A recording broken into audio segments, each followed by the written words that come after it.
Hey guys, and welcome to tonight's podcast with Fran, our GB para-athlete who is now a world champion in triathlon as well as a world champion in climbing. So without further ado, let's bring Fran into the room. Hello. Hey Fran, how are you doing? I'm not bad, thank you. Just for people that are tuning in, if you want to let them know a little bit about yourself, who you are, and how things came to be where they are now. Yep. So I'm Fran. I'm a para-triathlete at the moment with the British para-triathlon team. So I compete internationally in triathlon, so that's swim, bike, and run. I have a spinal cord injury, so I injured my neck, which means I'm an incomplete tetraplegic, which is why I compete in parasport. Before triathlon, I was a para climber, which was a natural progression from growing up climbing as a kid. And then after my accident, got back into it. And I was diagnosed with Crohn's in 2019, although I had symptoms for a bit before that. And yeah, that's where we're at now. Became world champion in 2019 as well in triathlon, and spent most of 2020 hiding from COVID, shielding, but still preparing for hopefully going to the Tokyo Paralympics this year. That's really exciting, and I'm really hopeful that we actually get to have an Olympic, because that would be amazing to see you out there and competing at the sport that you love. So one thing I'm interested in with all my guests is, like, what was your life before diagnosis? So like, what was your early sort of adult life like? What was your aspirations? Who was Fran at that time? So I kind of divide my adult life to pre and post my spinal injury. So I had my spinal injury when I was 22. So pre that, I worked in the West End. I was deputy head of lighting on a number of West End shows. My kind of career plan was to become head of lighting on bigger shows and work on events. And then I had my spinal cord injury, and obviously you can't really carry on working in the inaccessible environment of theatre. So I retrained as a physiotherapist in my late 20s and did my rehab for my spinal injury. I'm still impaired, like I wouldn't say I'm fully, like my rehab means I manage my day-to-day disability. But I got fit and strong again, and then worked as a physiotherapist, did all my NHS rotations as you normally would, and got into sport quite heavily. I took up competing in paraclimbing and competed very well. I won world championships in paraclimbing in 2012 and 2014, but then come 2016, my class was excluded from the world championships due to lack of competition. Basically, the people I was competing against retired, and there was only 3 of us left in the class, and we were just basically bumped into the class above, which meant I wasn't competitive. So I took up, I'd already been swimming as a bit of a cross training for climbing, and I learned to ride a bike again. So I decided, I inspired by the 2012 Paralympics and then seeing the Rio Games, that I wanted to be part of para-triathlon. And yeah, got onto the para-triathlon talent team in 2017 after nagging the talent manager for about a year and attempting very badly to take part in British championships, because back then I couldn't run without crutches. But I taught myself to run that winter without the crutches, with braces, having got better braces for my legs. And then got selected onto the talent program, and then that allowed me to attend my first international races. And from there, they selected me through onto the podium pathway, which is the funding pathway for UK sport. And I joined the Podium Potential program, which then allowed me to race a Worlds in 2018 and 2019. And that kind of brings me up to, it was around the start of 2018 that I started getting Crohn symptoms. So yeah, by that point I was fully committed to competing. I'd dropped my hours down, finished working for the NHS, and was just working privately alongside training. And then yeah, here we are now. I think that's incredible. So you taught yourself how to run? Yeah, so I went from, when I first had my accident, I was in a wheelchair, because obviously all my limbs are affected. They were all quite weak. So hands, arms, legs, the lot, and my core is quite weak as well.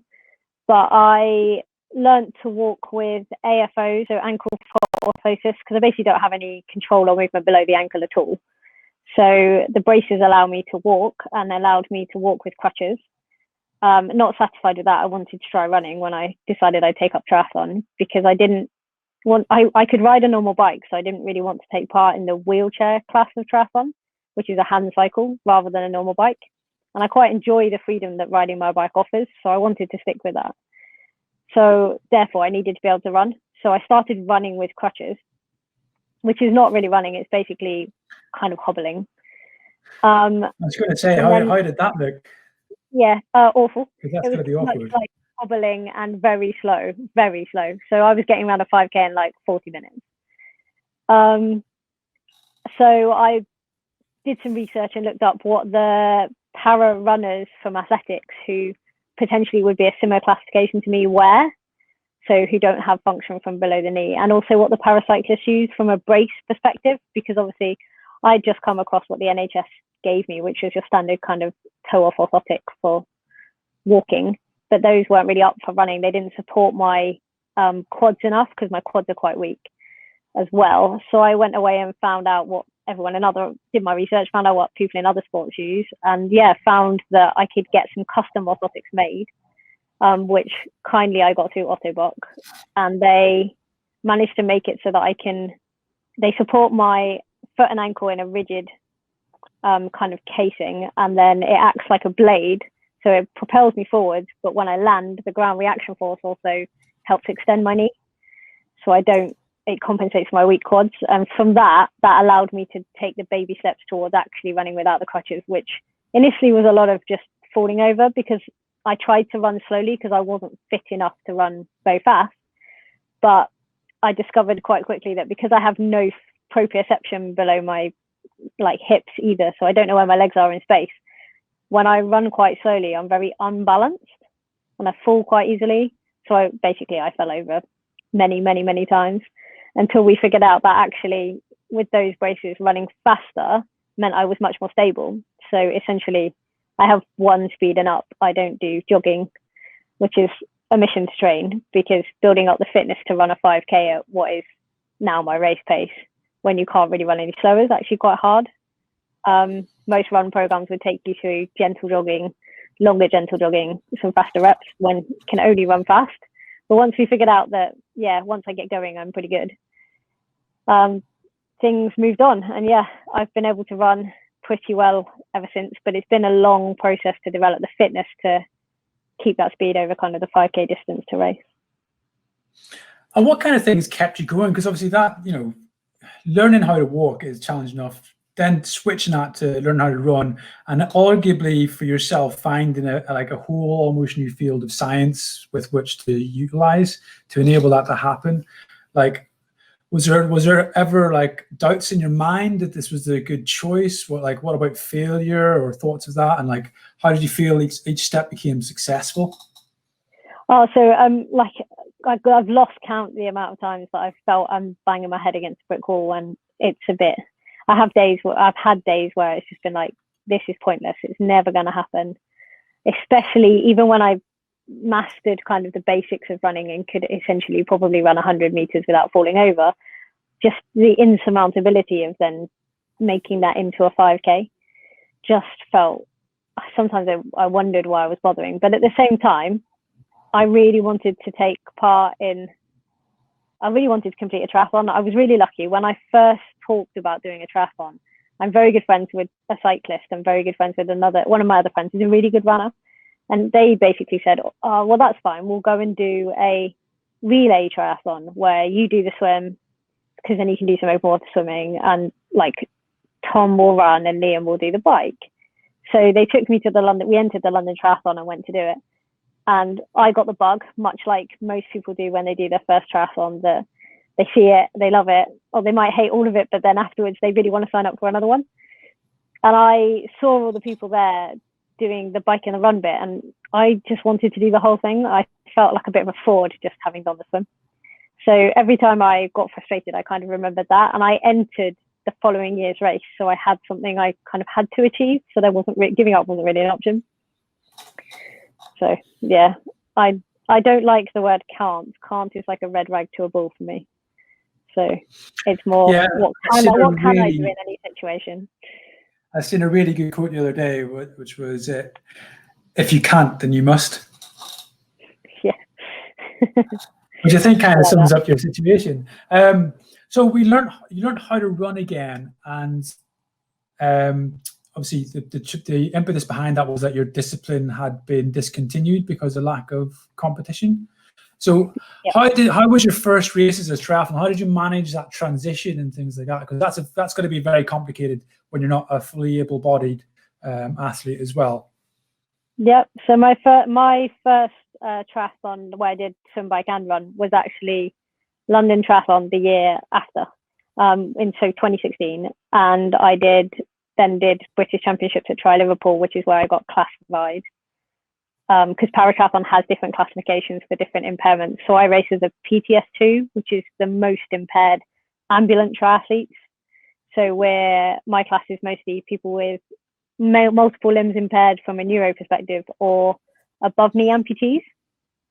And then there's PTS3s, 4s and 5s, so gradually going up in ability and down in impairment. So the PTS5s would potentially be missing an arm below the elbow or have a lower limb impairment on one leg below the knee. And then your 4s are kind of your below knee amputees.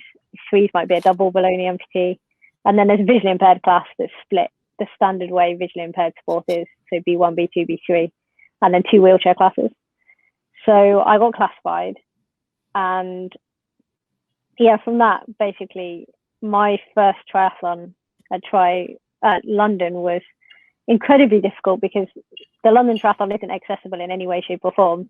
There's stairs between the swim and the transition area. So the transition area is in Excel in the exhibition. I was going to say, getting out of the Thames is a complicated matter. Yeah, so you have to come out of the swim. So I went down to the swim in my wheelchair at that point because I didn't want to put my braces on and give them to somebody because I needed them for the transition. So I put them by the swim exit with my crutches, and then kind of jumped in the water from my wheelchair. And then somebody took my wheelchair. I don't know where it ended up.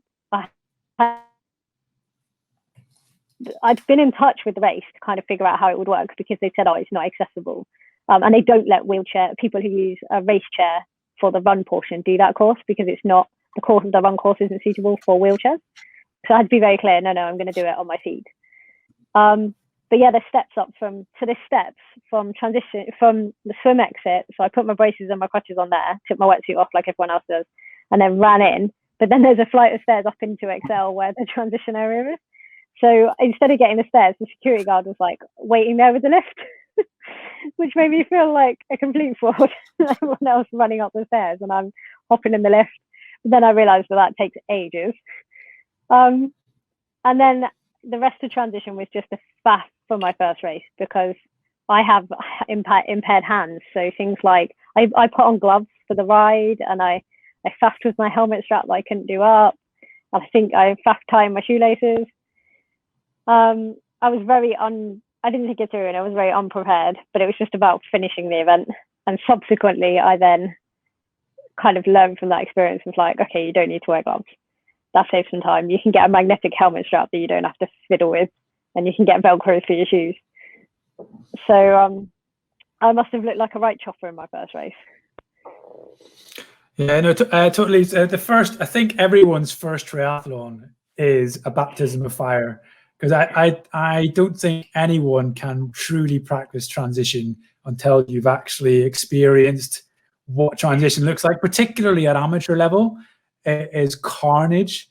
I mean, I've done a few triathlons, obviously nowhere near the level as what you've done them. And I never forget my first one always sticks in my mind, particularly the first open water swim. It was carnage. Like I can swim. And the first one I ever did was a sprint one. And I'm pretty competent as a swimmer, and I can swim 400 meters in around about sort of 8 minutes. So it's not too shabby. But anyway, we got to this start line. I was like, right, I'm just gonna have to go here, and I went out like a bat out of hell, like I was doing a 60-meter sprint, and got to the first turn, boy. and was absolutely blown. And literally the whole field swept over me. I swam over the top of me, and then I picked up my mate at the back, and I was ready to quit. I was like, I'm out. I had that many kicks everywhere. I was just like, oh, I don't know if I can swim anymore. And then getting out into the transition areas as well, I can't think. For me as an able-bodied person, it was confusing. Trying to find where my bike was, trying to find my trainers in amongst where someone had chucked all the other stuff. So for you, like that must have been as someone who was having to think about so many other things as well. I was like, wow. No, that is amazing. It's challenging. It's challenging when you realize you rack your bike and then you're like, hold on, the 1, 2, 3, 4, 5, 6, the 12th rack. How the hell am I going to count that when I come out of this one? And every bike looks the same as well when you got wet eyes. Yeah. Everyone's bike looks the same, everyone's shoes look the same, and then when you come back in, your shoes look the same, and your wetsuit piled on the floor on top of them then means they don't stand out. Yeah, excellent. No, totally. So where did we go from there then? How did you realize at that point, or was there subsequent triathlons where you started to go, actually, I've got a gift here, or like at what point did you start getting noticed by national scouts and things like that? So the next race I did, I went up to London Tri is July or August, I can't remember. It was the end of July that year, I think. And then British Championships that year were about a week or two later, because it was just before the guys went to Rio for the first Paralympics that had a triathlon in. So para-triathlon's only been in the Paralympics since Rio. So the team were using that. I didn't know this at the time, but the team were using that. Yeah, because the first triathlon was 2012, wasn't it? That was the very first triathlon. No, first for the able-bodied was Sydney, I think. Was it? Oh, wow. Yeah, Sydney. So back a while. Incredible. Yeah. But yeah, we so I entered Tri Liverpool more from there was a classification opportunity because I wanted to figure out what class I was in. Again, because of that competitiveness, I'd been classed out of paraclimbing where my class ended. Mm-hmm. I wanted to figure out if triathlon was something worth pursuing or not, because inspired by 2012, having worked on the ceremonies for the games, and which meant I got the opportunity to watch a lot of the games, I considered what sports I might fit in. And the initial one that picked up was swimming, obviously, because I already swam. But swimmers go to the pool at 6 a.m. and I'm not a morning person. So I ruled out swimming pretty quickly, which backfired when you realise that all of our races are at 6:30 in the morning. Never mind, I've adapted. So I entered and applied to be classified at Tri Liverpool, which I got a national classification from, and I came out as a PT2, or PT2 at the time, which is what I expected. And then did the race there, and I hadn't done any more. It was like a week or two later, so I hadn't done any more training, and I wasn't any better. I didn't wear gloves in transition, so I learned something. But because the British team were using it as a final I think it was like a final simulation or part selection race or something for the Paralympics that were going to happen shortly afterwards. It meant that most of the team were there. So although there were lots of the equivalent of age groupers just taking part in what is the British Para-Triathlon Championships, there was the British team members, which was super, I hate the word inspiring, but it was just awe-inspiring just to see them, they're on another level at that point. And it was like baptism of fire, because obviously you're racing against them and you can see that they're a million miles ahead of you. But also just seeing how professional and how organised their team were, and how the support staff they had and the systems that they had was just incredible. And that made me want to be part of that setup, because I could just see how professional and how well oiled they were. And that was what I wanted to be in sport, is what I tried to be in climbing. And I probably succeeded in that, having won world championships twice in climbing. But now that it ended, it kind of gave me an insight into something I could be, I could apply that to a different sport. So yeah, that was what inspired me to kind of nag the talent manager as to how I could get the trials to be on the talent squad. So not the podium squad, the talent squad. And just after Rio, around the same time, they ran a Try for Tokyo, which was a talent ID for anyone could apply who wanted to kind of try out for British Triathlon. So I applied to that as well as nagging the talent manager. And so as a result, he invited me to a trial, probably to shut me up. So I got to go to a trial through Try for Tokyo. And that was when I over that winter, so between the British Championships and my trial, if you like, I'd learnt to run without the crutches. So I think that was enough to impress them that I was serious about taking part, at least, like wanting to try and be better. Yeah. And did your history with climbing and stuff stand you instead with the selection committee, do you think, or was that just like a completely different sport, therefore of no interest whatsoever?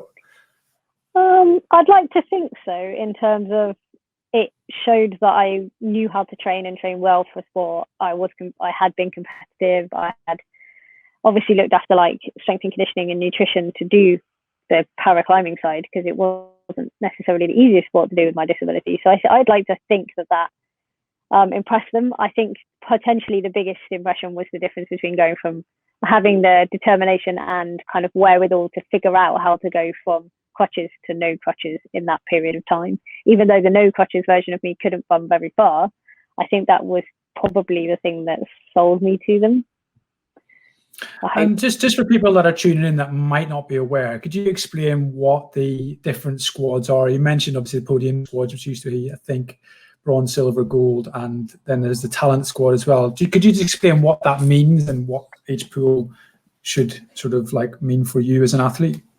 Yeah, so the talent squad is the first step onto the kind of British Paratriathlon program. It allows you to potentially race internationally. It's basically it's a step up from grassroots level. So talent, you get invited to take part in it, having gone through talent identification. So it's not the same as a club.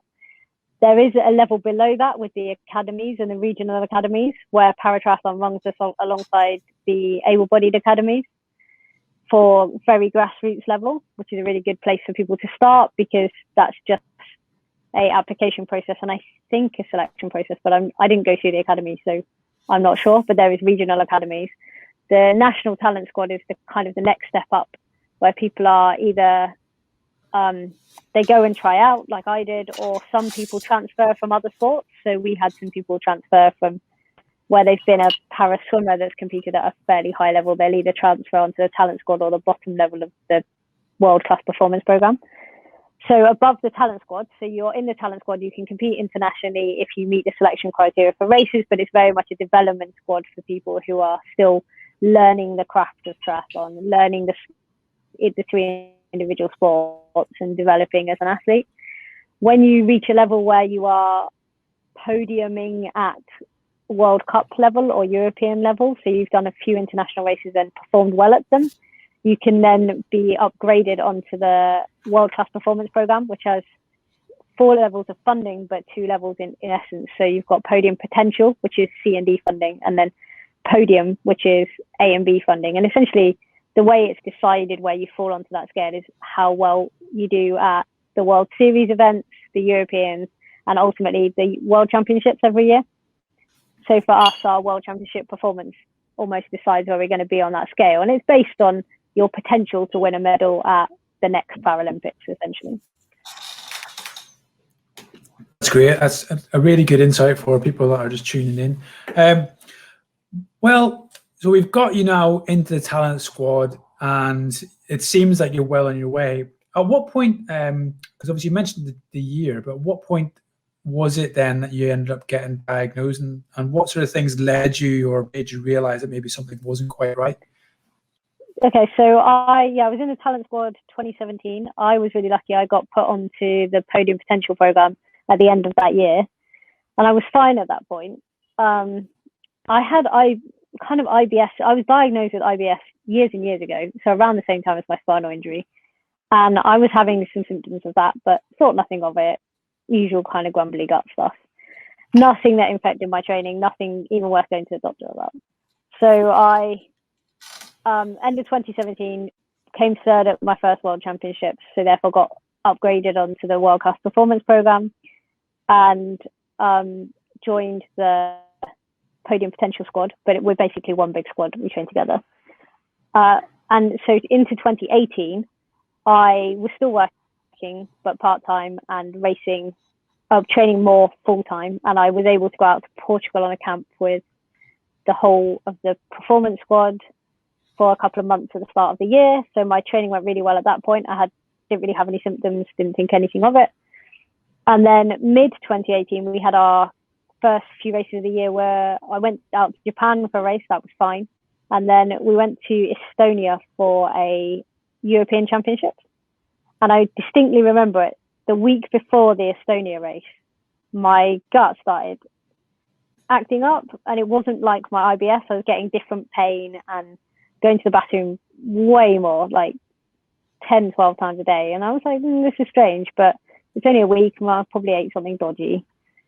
Went out to Estonia for the race, ended up speaking to the doctor we had out there with the team, and he was like, oh, it could be a flare of your IBS. It could be, we'd been open water swimming a couple of weeks before, so it could have been dodgy water, because we sometimes don't swim in the most lovely places. So we put it down to probably IBS, and it kind of ignored it, but it did. I remember that was the point it started bothering me in racing. So I had like definite problems of not making the bathroom when training. And then in the race, it became a bit of a running joke that one of my teammates was kind of shouting at me, don't worry, you nearly finished the run and you haven't shit yourself yet. So it was clearly like a thing that everyone in the team knew that I had a bad gut at that point, but nothing that I took seriously enough. I wasn't bleeding. I was literally just going to the bathroom a lot and having a bit of pain. So after that race, we flew back and it kind of settled again. So I was like, oh, well, maybe it was something I ate, or maybe it was from the stress of racing. So I put it to one side and carried on. We flew out to Australia for World Championships that year. And I was a bit dodgy after the flight as well. And again, around racing, so maybe stressful situations. But I put it down. We went out quite a while before the race. So by the time we got to the race, I was feeling okay. I was still going to the bathroom probably more often than I did before, but I wasn't having any bleeding. And I was like, it's fine, no problem at all. This is all good. Which then took us into 2019, obviously. And I got silver at that World Championship. So got upgraded onto the full podium squad from a funding perspective, but otherwise didn't really change much. The start of 2019, I had some surgeries because I'd had an accident at the World Championships 2 years before that hadn't been fixed. So I had a surgery on my elbow, and I felt fine, maybe a little bit more fatigued, but I had 3 surgeries kind of really close together, all on my elbow. So I was like, all 3 general anesthetics. It's obviously that. So went into the season performing reasonably well. Managed to do my first race where I ran the whole 5K. So that was a big step forward for me without stopping during that 5K from a fitness perspective. So everything was going really well. And then started to feel awful in 2019 in this kind of June, July, August phase. And we went to Florida at the start of June. I think it was the start of June, for a heat camp, essentially, because the Tokyo test event was coming up in August. It was the start of the qualification window for the games, for the now delayed Paralympics, because it's a 2-year qualification window. And we, as part of going to Tokyo is going to be very hot and humid, we went to Florida to do this heat camp. And whilst I was out in Florida, I started having way more symptoms. So I was having accidents on like every run, almost every ride. And I have a spinal cord injury, so my bowel function has always been affected by my spinal cord injury. I never had full control. So, but I was on a bowel program where I'd kind of like trained my gut to go at certain times of the day. But it was never perfect. Spinal injuries, we're well known for having accidents. But I'd got it that it wouldn't happen it was never a thing that happened every run and every ride. And while I was in Florida, I was like, oh, like having accidents every run. And then I performed fine out there, but I didn't feel amazing the whole time. But again, it was heat training. So I assumed that was just heat prep, kind of acclimatizing. It's amazing how many times that when you hear about people's stories that they just kind of like rub it off as being, oh, well, it's this thing or it's that thing. But one of the things I've noticed so far is like the significant amount of travel that you were doing as well. Like I know that whenever I've been going through flares and stuff like that, travel in itself can be a trigger just because of the stress of it sometimes, or the changes in climates and stuff and foods and environment whenever you're traveling there to make me feel a little bit off balance. And it's amazing to see like how much traveling you're actually doing as a GB athlete. But yeah, tell us more about this Florida trip and how it seemed to come all out there. So we were out in Florida for, I think it was best part of 3 weeks doing this heat camp, and I felt a bit lousy, and I was going to the bathroom a lot, and I was very good at blaming my going to the bathroom a lot on change of water, change of food. But we were self-catering, so that's not really a great excuse. I was cooking the food. But got to near the end of the camp, and we were due to fly up to Montreal to race and then fly home. So it kind of linked in with a World Series race that was a qualification race as well for the games. And I was prepared to race, so I felt fine. And then 3 days before we flew up, nothing to do with my gut, but I stacked it off the bike and injured my hand to the point that I then couldn't race because I couldn't hold the bars. So I spent Montreal kind of feeling sorry for myself, watching everyone else race.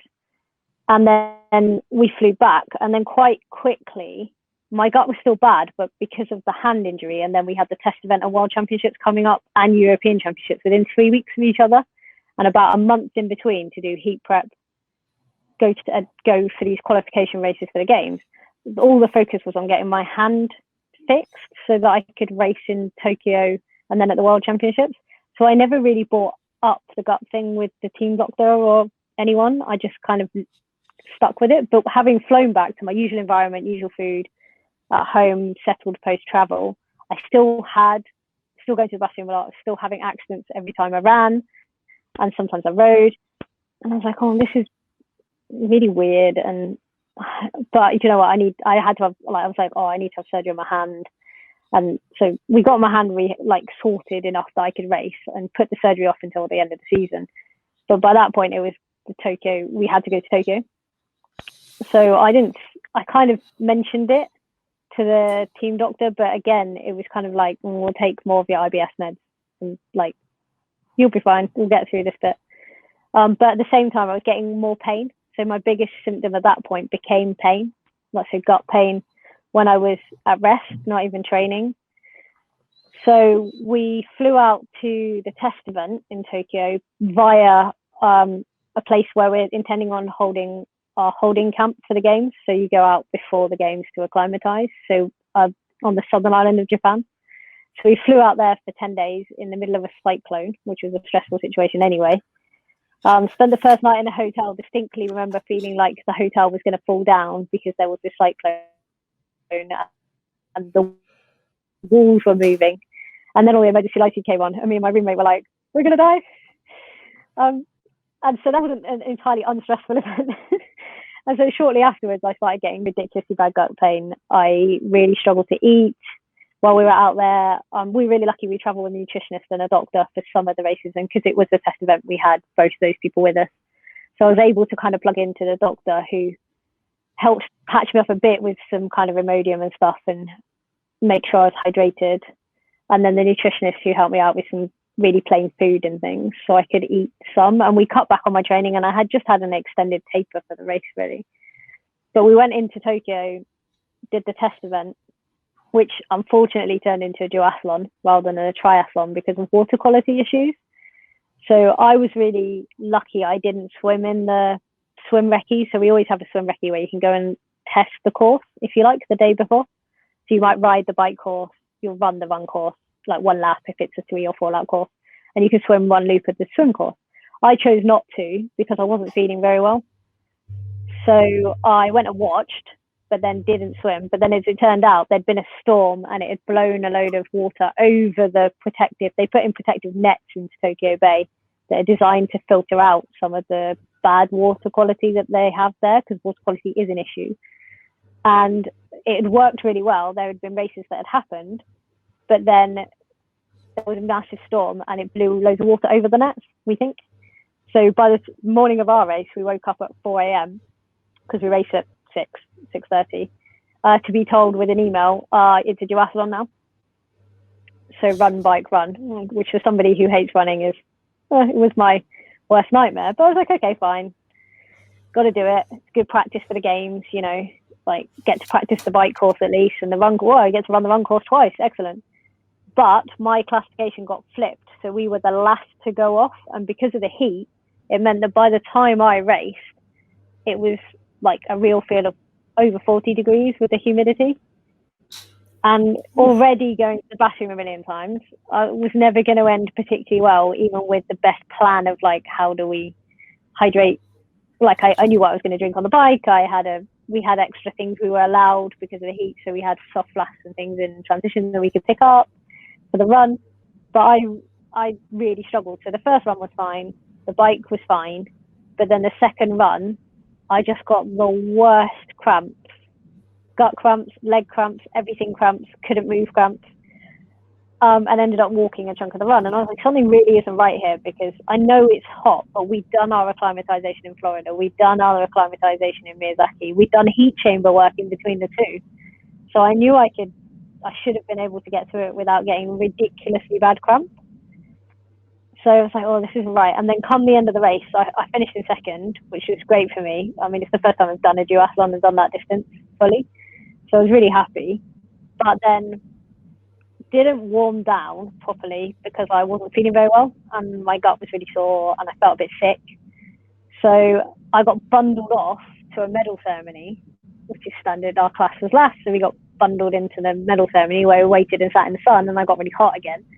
And then I remember standing on the podium and being like, I'm going to faint. I'm going to faint. I'm going to faint. Don't faint. And literally the moment I stepped off the podium, I pretty much clapped. I had my wheelchair, but I pretty much clapped into my wheelchair. And then I don't remember like a couple of hours. But I'm told reliably by the physio and the docs that were there that I basically, I fainted. But when I passed out, my spasticity from my spinal injury went mental and went nuts, because probably of dehydration, as it turns out.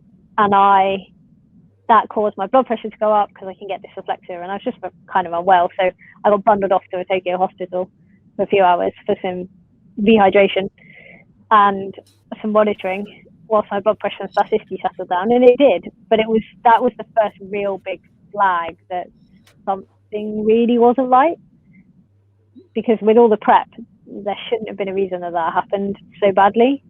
So I didn't fly back with the team from Tokyo. I stayed with another member of staff for a couple of extra days to kind of recover and feel better, because getting on a long haul flight, as you well know, isn't great if you've got a bad gut. It doesn't feel good. You know, if they put the seatbelt sign on, you're screwed if you can't go to the bathroom.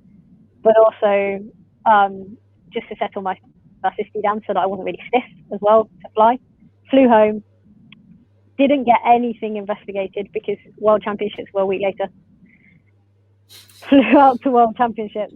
And I had to go to World Championships that year because I was being reclassified as part of the process for the games, and it was the only opportunity to have that official process ticked off and done. So I couldn't decide not to go. And when you go, you have to race so that you can observe your classification in a race. So went and raced there.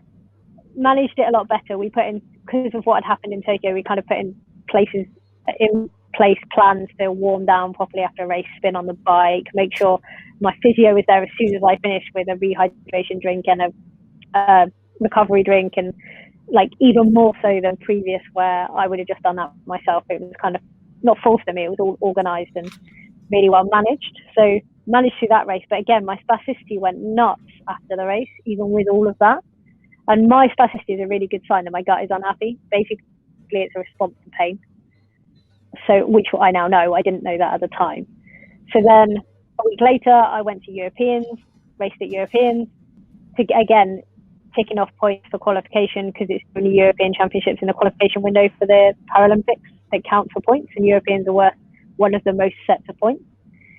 Went to Europeans, again, after the race, my spasticity kicked off. We had an organised plan that meant I didn't need hospital treatment or anything, and it was all looked after.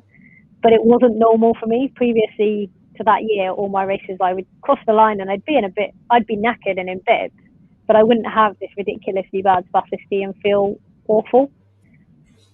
So that was the end of the season. I was like, something really isn't right. So I spoke to the team doc, and his suggestion was go to GP and see if they will do like calprotectin testing and stuff. So I went to my GP, who was really good, and was like, yeah, that's fine. Like, there's clearly something wrong. And by that point, I'd also started bleeding when I was going to the bathroom.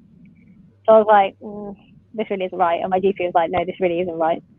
We need to do some investigation. So I was they did my calprotectin, it came back ridiculously high. So they sent me off to the IBD clinic, who were like, okay, yeah, we'll do so I had a capsule endoscopy, was my first test, if you like. You're the first person I've met who has had a capsule. I've only recently discovered how to do it. I'm not allowed them now because I then subsequently had a narrowing, but back then we didn't know that. So the reasoning for that is if I had a colonoscopy, because of my spinal injury, the pain response I get to things puts my blood pressure up. It's called dysreflexia. And as a result, that's pretty dangerous. And I would have had to have a general anaesthetic for a scope as a result. So they just decided that it was do the capsule endoscopy, it's easier. And from that, they were like, yes, you have, like, did you know ileitis? I was like, okay, fine. So basically you have Crohn's disease. They put me on mesalazine and then on azathioprine, which worked pretty well and kept, things seemed to be settling. I'd lost some weight, I gained some weight, stopped bleeding. I started feeling less fatigued. So I was like, oh, brilliant, this is awesome. Like, it's working. I'd like to point out the first IBD doc I met told me that wanting to be a professional athlete was a dumb idea and was impossible. And why do you want to do sport and exercise anyway? So that didn't start me off on the right foot particularly. Some of the things doctors say. The stupidest thing. It does blow my mind. It blows my mind. So having been told, oh, this is a stupid idea, I actually found a different gastro team that were more understanding of wanting to be an elite athlete, put it that way. So I was on the mesalazine and the azathioprine, thought everything was going fine, had a bit of pain still on and off, but had gained some weight and was going to the bathroom a bit less. Around about the same time, started getting like really bad perianal pain when I did my bowel program for my spinal injury, so how I manage my bowel, because it's quite invasive. And I was like, oh, it's probably just that, it's nothing. Nobody told me that perianal Crohn's was a thing. So I ignored it, as you do, carry on. Went to Spain at the start of 2020 on a camp with, we went out for like it was supposed to be 9 weeks, but obviously COVID got in the way. So was out in Spain on this camp and was like, oh, I'm getting more pain. And I'd had a scan before I went. So when I got back, got the scan results kind of just before I came back, and they were like, oh, the scan showed that, the MRI showed that you have a narrowing. So probably the medication you are on isn't working fully. And I was like, oh, okay, fine. So when I got back, I had so COVID, basically, I came back on the 13th of March. And if you remember, we locked down here on the 20th of March, which is when I was due to come back. So I came back a week early because COVID we'd have been looking around and kind of going, we should probably leave Spain soon or we're not going to get home. So we flew back.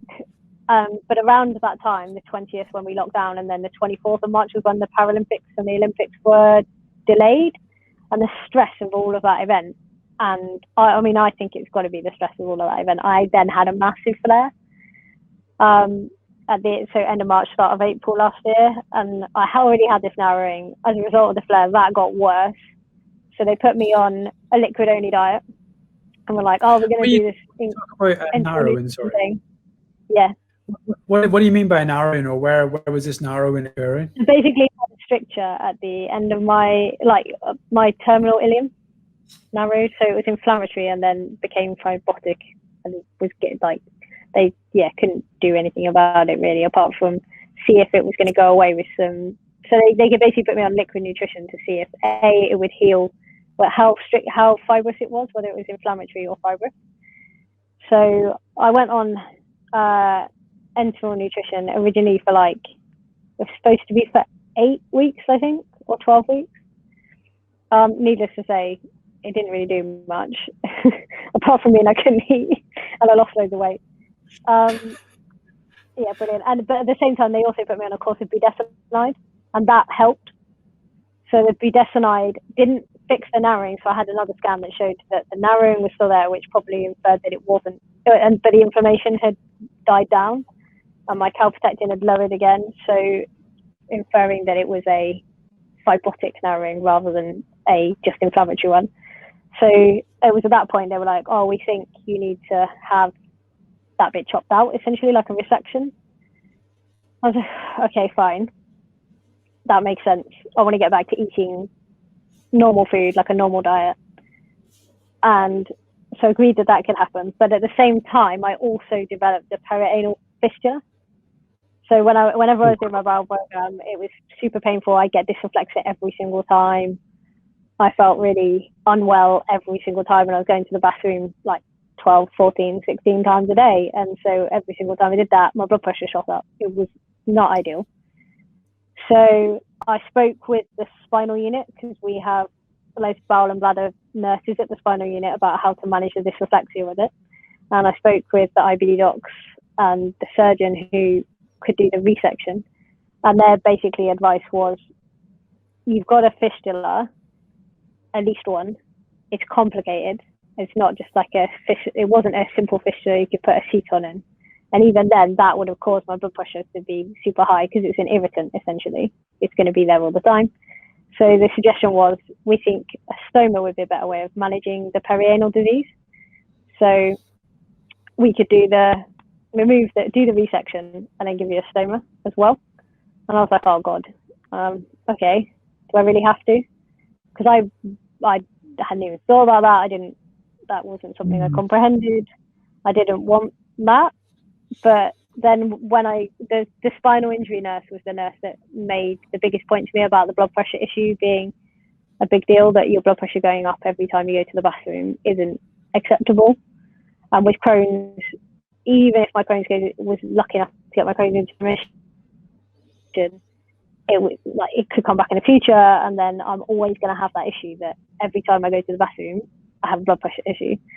So I was like, okay, let me think about it some more. And I kind of came around to it and decided that, do you know what, it became the point that was a little bit unnegotiable, because my blood pressure was just sitting quite high all the time and not coming down in between. So over the summer, I basically was pretty much shielding because of COVID, but I was almost housebound by needing the bathroom all the time, my blood pressure being quite high, and therefore having accidents all the time as well. So I couldn't really go out, couldn't be away from the bathroom basically. So I spent kind of that summer just miserable, pretty much. But I was going to say, you've gone from COVID. So yeah, because you've gone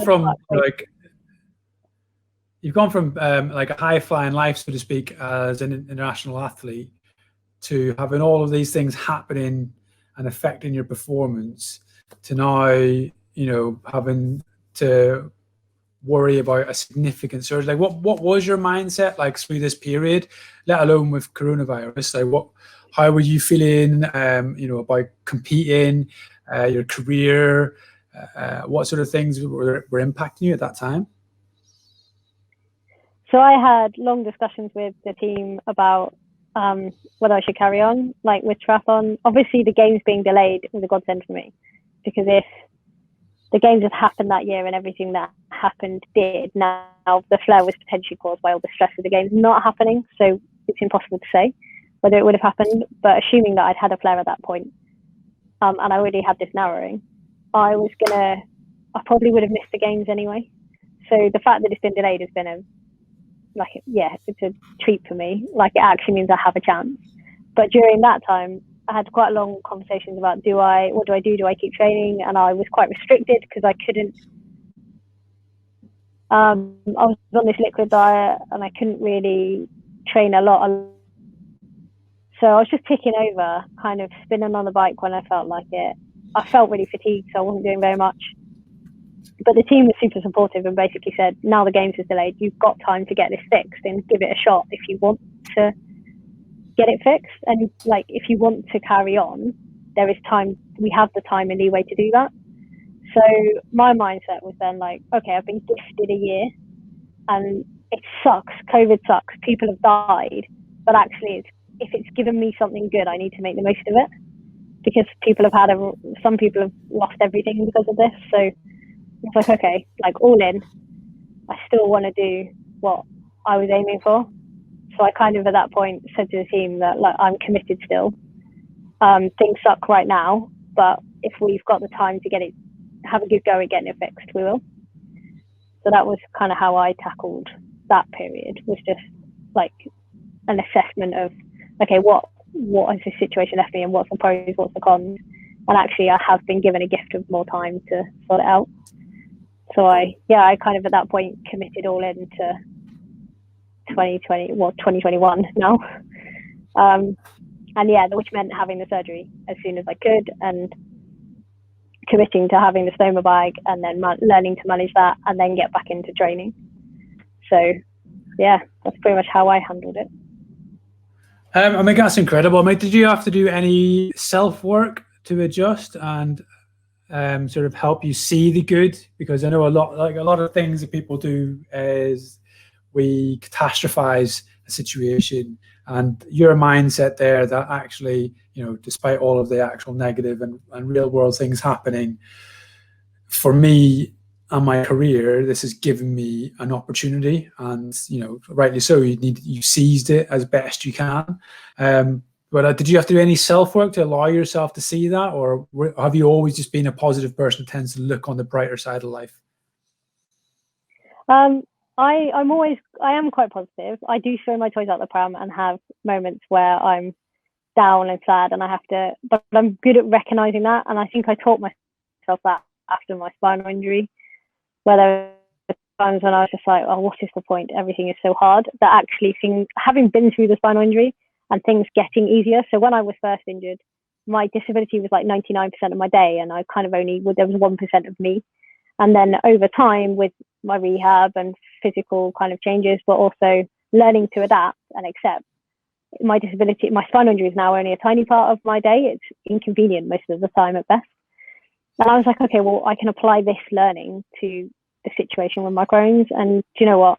Throw my toes out the pram, but then pick them all up one by one and see that it won't be a massive issue. It's not going to be the big issue it feels like now, forever. There was a plan, and if I work through that plan, and I do love a good plan, take every step as it comes, then I would get to kind of hopefully the point that I'm at now of coming out the other side in arguably potentially a better place.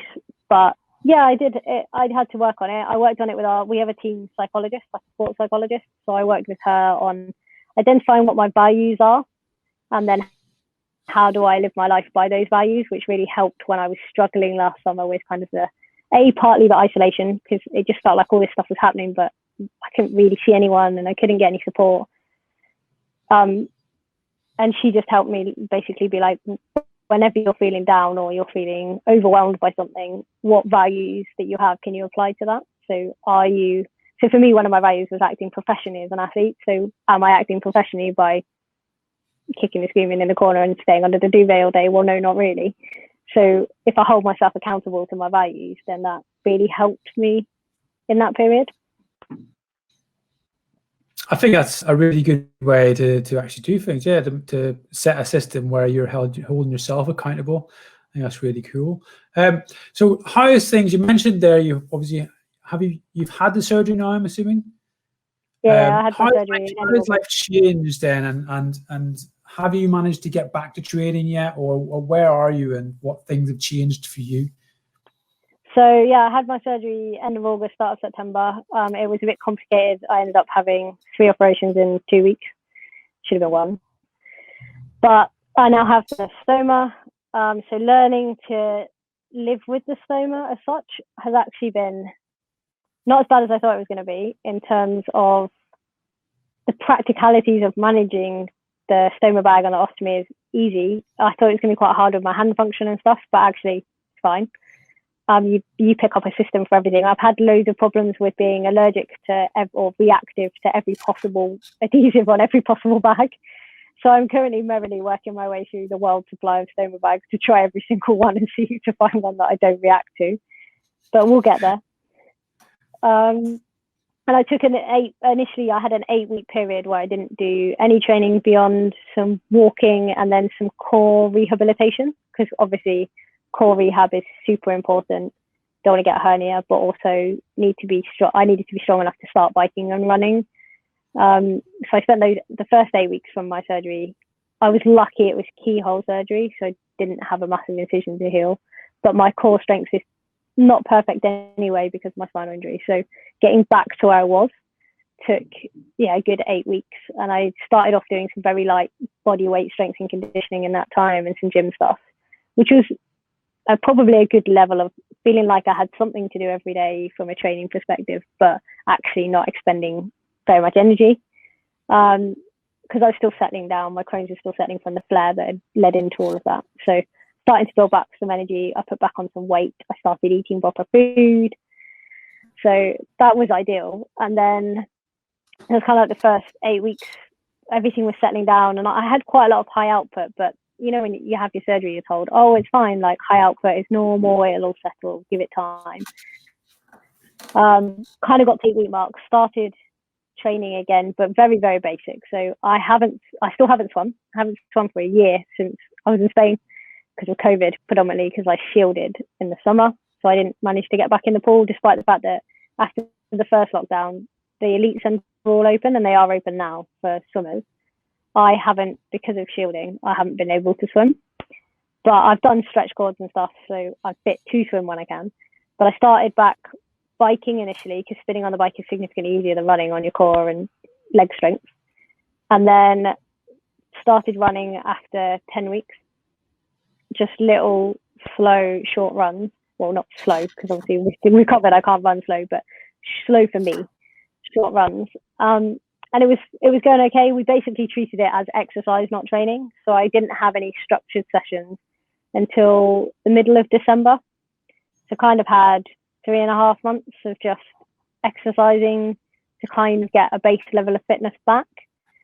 And that worked really well. Like, it gave me enough stuff to do to keep me busy, but meant that I had time for my wounds to heal, my gut to settle down. However, I still had high output. So and they've now kind of come to the conclusion that I have a very short bowel, well, not very short, but I have short bowel syndrome essentially. So my output is very fast, moves very quickly, and I don't have a lot of absorption capability. So hydration is now a bit of an issue now we're doing sessions, as is absorbing enough calories. So I have to eat far more than I did before. So your output doesn't slow during exercise either, because sometimes people find that when they're exercising, it does when my heart rate is high. So I find if I'm easy spinning on the bike, I still have output. If I'm walking, I still have output. If I'm doing gym, I still have output. But when I do anything that raises my heart rate, so run sessions or bike sessions, my output will almost stop. But then I have the counter thing that it catches up afterwards. So I then will stop, chill for a bit, and then end up with like 5 bags to catch up. Like, brilliant, thanks a lot. Have you been programming yourself, or has that been your coach that's been doing the programming for your recovery? So obviously you're a physical therapist as well. My recovery to January was medically led, as we refer to it. So it's pretty much programmed between myself and the team doctor. So he set the boundaries of what I could do, set the boundaries of the sessions. And we gradually introduced some bike intensity and run intensity. And then from kind of mid-December, well, we did sessions in December, but not full. And then from the start of January, it's been more, I've been leading it with the physiologist. So the team physiologist informs, because he does all our testing for power on the bike and run speed and heart rate zones and things. I've been working with him to set my sessions based on those, because obviously they've moved on, but they're not where they were before. So currently I write my programming, but it's still in collaboration with the team doc, because we're still learning about the high output and how the short bowel is going to affect things like hydration for longer sessions. So we haven't pushed into long sessions yet. We're still working out how to fuel on the bike and things, as to what I can and can't eat that I actually absorb. Same for running, or how to fuel running. So currently jelly babies are my best friend. But that's really interesting, because that's something I've always been fascinated by, and it's a question I've asked and never been able to get an answer, because of having similar condition to yourself. One of my concerns when I do endurance style sports is trying to fuel, and like what would be worth putting in, what's actually going to be absorbed in that shortened track and things like that. So that's really incredible. It'd be awesome if you'd be able to maybe even think about do another episode on here, or doing something yourself, like a blog post talking about that, because that'd be really interesting for a lot of people, I think. Oh yeah, definitely. Because I like reading and researching and learning. I'm a perpetual student of life. I always love to be learning something. So I've done every bit of reading I possibly can on stomas and athletes and how to feel. And there's nothing on all the usual go-tos. So previously our go-tos would have been, okay, so you have a isotonic or a sugary drink on the bike, and then I need to drink hypertonic fluids. And if you drink a hypertonic fluid with a high level of sodium and you drink it with sugar, you don't absorb the sodium. And sodium's more important from a hydration perspective. So then it's like, okay, well, what solid food can I have that I absorb quickly? So we're kind of working on those systems at the moment. But yeah, because there is a paucity of evidence, there's nothing out there and there's nothing written down. I have already kind of decided that I'm going to sort of make me a case study for whatever better out there. One of the things that you talked about as well is like returning your core strength. And again, that's like they're doing the stuff again. There's like, as you just said, a paucity of evidence, because I've been looking at it for some of the soldiers and in particular one of my friends, John, and there's nothing out there for elite athletes or high performing athletes with regards to baseline or regards to stabilizing. It's amazing to see you in a position where you've got the people around you to potentially do a lot of work there. That'd be incredible to see that when you get through to the other side.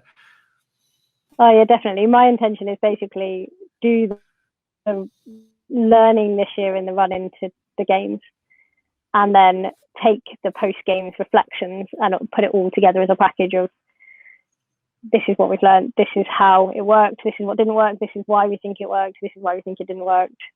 And then the applicable stuff of that added challenge of throwing heat and humidity to that as well, of hydration and heat stress.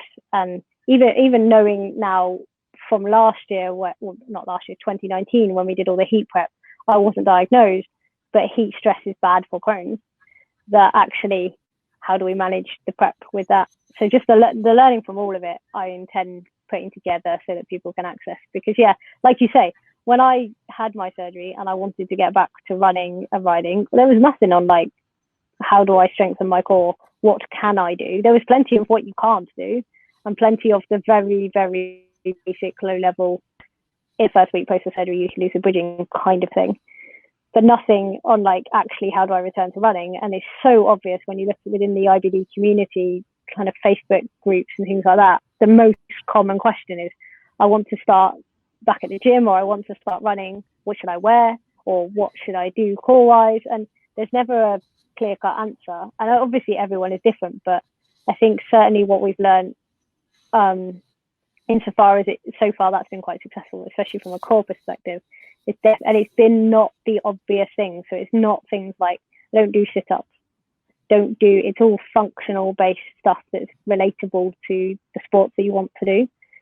So obviously on a bike, if you think about your bike position, you sat on a saddle, your hands on your handlebars, stuff in kneeling is really relevant for that. But rotational stuff is what you wouldn't think about. You need to be able to look over your shoulder to ride on the road and to steer at the same time.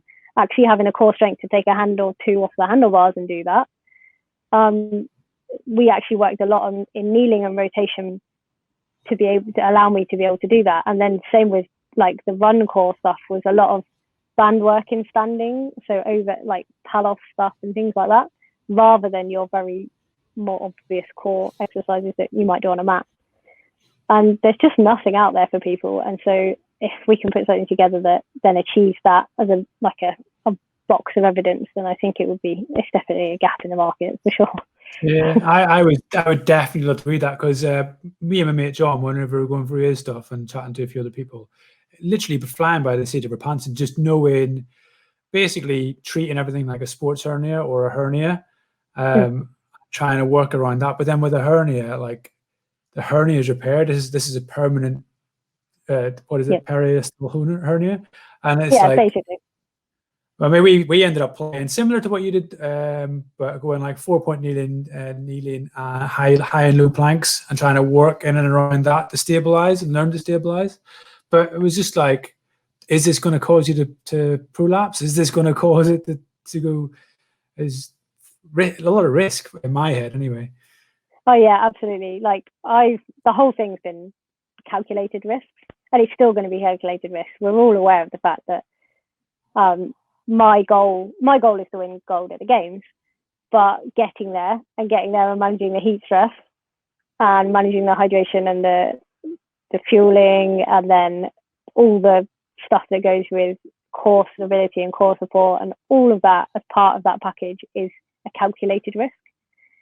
And because there isn't evidence to support any of it, I see it as a calculated risk, but my team work with me, and I trust. The main thing is I trust the team physio, I trust the team doctor, I trust the coaches, I trust the physiologist and the nutritionist that they would tell me this is a really dumb idea if they thought it wasn't possible.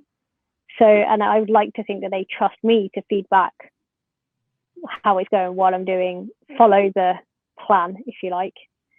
So it's kind of a very collaborative effort, and I think that therefore means that it's quite well managed risk.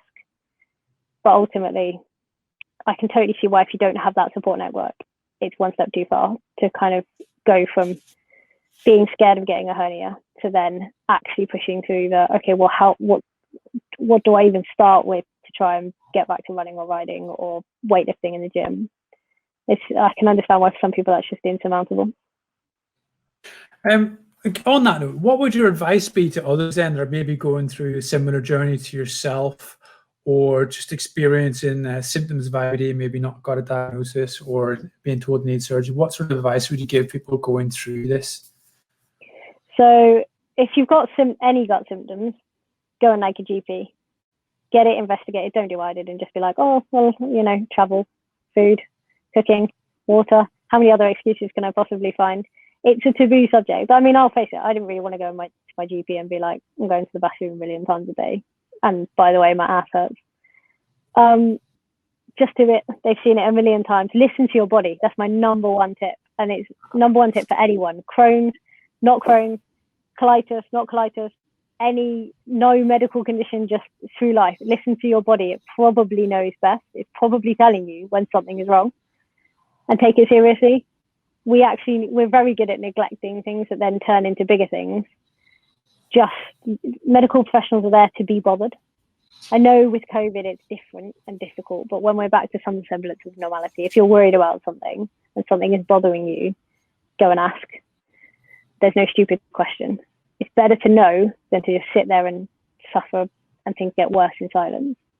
And then with regards to kind of how you can get back into doing things, or how you can handle a diagnosis, ask around, like do your reading, find a community, because the biggest thing for me was actually finding other people with stomas who ran and rode. I got put in touch with an age group triathlete who's a world champion who has a stoma. So then I was like, I could pick her, but I'd be like, how do you swim? How does it? Just asking somebody who has real lived experience of it. Obviously I found this podcast, it's been super helpful for me. I was super unlucky insofar as unlucky is probably the wrong word, but just as I was told I needed a stoma was the exact same time that the young man decided that he couldn't live with one and chose to not have further treatment. And I was literally, that was like the day after I was told I needed a stoma, and that was in the news. So I was just like, oh man, it's just like really insurmountable. You can't live with an ostomy bag. But I'm naturally inquisitive, so I found Facebook groups full of athletes with stomas, all of whom are doing amazing stuff, and it just bounced my questions and ideas off them. And it was actually bouncing those ideas off people with lived experience rather than maybe what the IBD doc or the stoma nurse said was the most helpful thing for me. Because guess what, if someone's saying, do you know what, it's fine to go run 10K every weekend, then probably is. Yeah, and I think that's one of the, it can be a double-edged sword sometimes, but I think the groups out there are fantastic. Like there's the ostomy athletes that I'm part of that I've found really useful. And there's multiple other groups that are also out there as well. And genuinely, like, people are very happy to give advice. obviously it's anecdotal. There's been no clinical trials with the advice they're doing, but they are living it, and most of them, by the most part, are genuinely honest and genuinely do the things that they say they do, and are really, really great people. And I almost think that sometimes that honest Joe approach to their advice kind of helps you more sometimes than finding it in a clinical paper of some description, because you then wonder, like, okay, well, what were the test parameters? How long was it for? Did they, you know what I mean? Because there's so many. Whereas this person's genuinely getting up, doing it, and they're having a good outcome, which works. We've reached the part of the show that I call the three truths. Robbed it off a business podcast that's run by a guy called Lewis Towers, but essentially, it's come to the end of your time, and you're going to cease to exist. And everything you've ever done, everything you've ever created. So all the world championships have disappeared. The pictures, the media frenzies, the social media profiles, and everything that you've ever done has disappeared. But you get to leave the world three truths, aka life lessons, that they should live by. What would your three truths be? Oh wow. Firstly, my top one would definitely be here now. So live in the moment. I've got a tattoo to the same effect. It's covered up at the moment, but basically live every moment for that moment, because when it's gone, it's gone. It's the past, and you can't change it, and you can't live it again. And the ones in the future, you can't do a great deal about. You can influence, but you don't know what's going to happen in the next minute or the one after that. We're not psychic.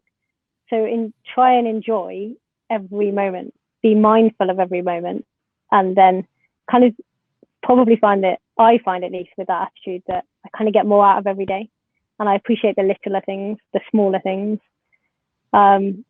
Just take your time and enjoy every moment, because you don't know how many you have either.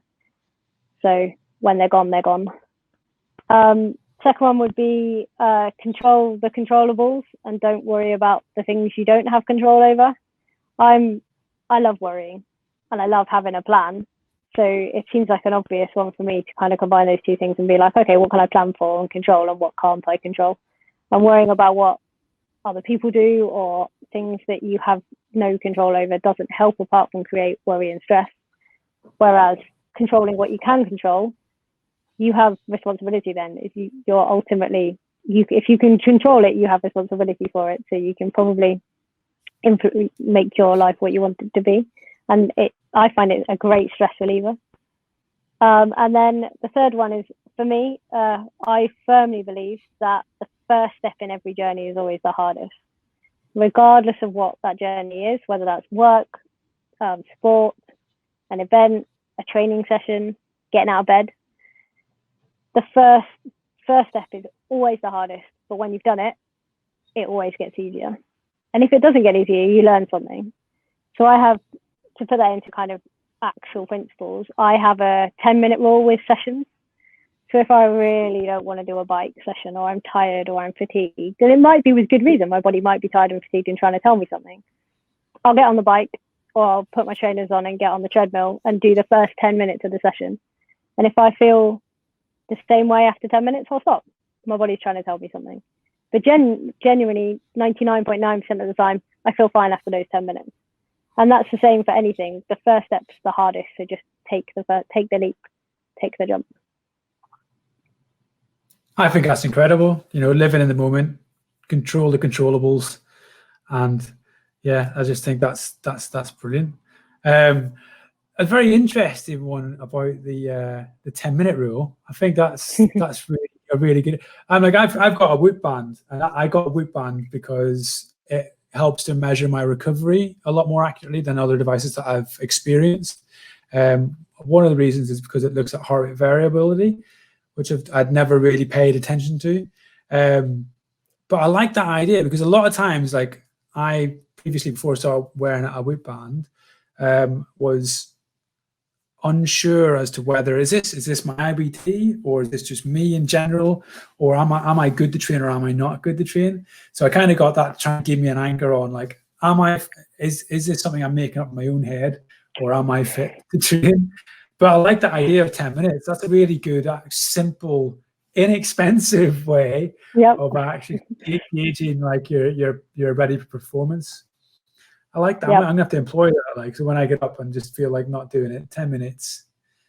I'm gonna steal that. I'm gonna steal that. I just like to spend a couple of seconds just appreciating yourself, Fran. Like, to thank you so much for coming on and sharing your insight as an international athlete, for being brave to share your story of your diagnosis and your journey through to having a stoma, as well as touching on, obviously, you know, your previous injuries with your spinal injury and how that's affected your life. It's really great to have people like yourself come on to the podcast and share those stories, because it just helps so many other people.